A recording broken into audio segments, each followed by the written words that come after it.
Alright, and now we're about to make a funnel cake. So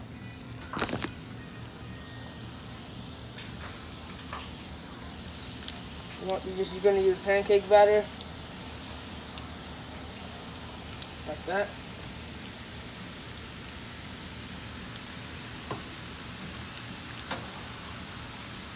You want to let it cook for a little bit, and then you're going to flip it carefully. Don't want to burn yourself.